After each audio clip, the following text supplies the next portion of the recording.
Ne idareyi yönetiyordun sikme çek. Gerçekleştirmeyini hiç kare göremedin.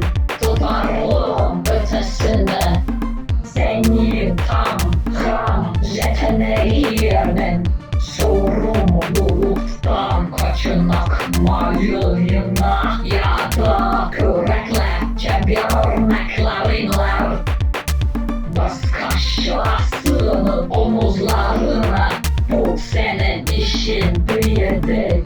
Neye yönetmek ha? Bas kaşa içine kendine göstermeyen işler. Fena halde beceriksiz ve son dereceye kadar yokluğuna bakmaklı. E-posta yönlendirme hizmetçilik.